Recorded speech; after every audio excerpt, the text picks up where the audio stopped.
أزول السلام عليكم وتحية للجميع.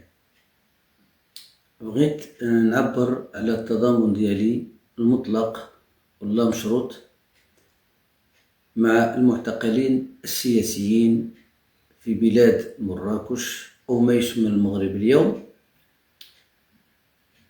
اللي كيتعرضوا سياسة انتقامية ممنهجة من طرف العصابة المخزنية الاستعمارية الصهيونية، خاصة في حق الناشطة المغربية سعيدة العالمي، كذلك النقيب السابق السيد محمد زيان ومعتقلي حراك الريف. هاد المعتقلين طبيعة الحال جميعا كيستاهلوا منا نتضامنوا معهم كأصوات حرة مؤمنة بالحرية والكرامة والعيش الكريم.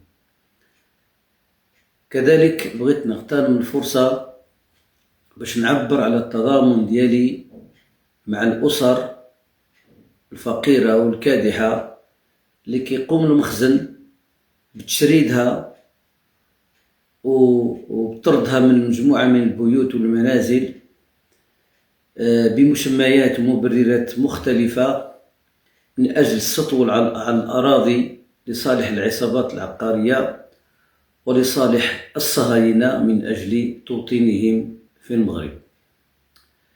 وهنايا كنعبر أو كنوجه الإدانة ديالي لهذه العصابة المخزنية الاستعمارية الصهيونية على سياستها الإجرامية في حق الأصوات الحرة وفي حق البسطاء، الأسر الكادحة اللي كتعاني من التشرد ومن الفقر.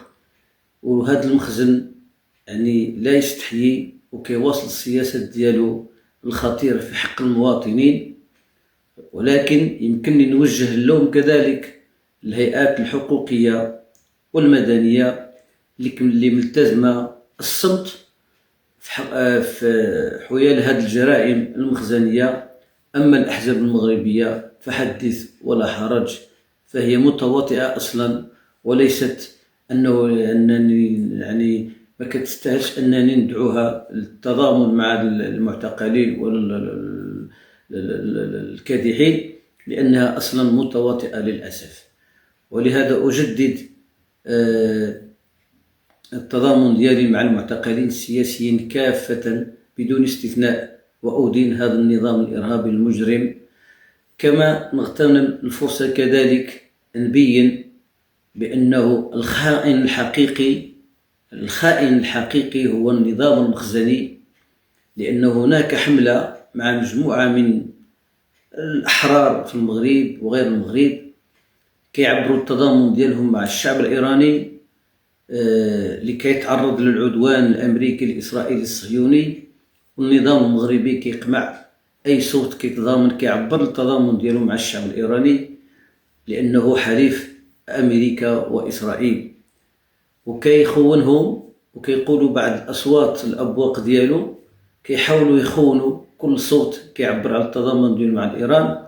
وأنا أقول لك أن الخائن، وعبر التاريخ كنت خائنا وستظل خائنا وستموت خائنا أيها المخزن الإرهابي المجرم، لأنه التاريخ أثبت أنه ليس هناك أي خائن بالدرجة اللي وصلت لها أنت عبر التاريخ، وكتأكدها اليوم في التحالف ديالك المكشوف والمفضوح مع الصهاينة.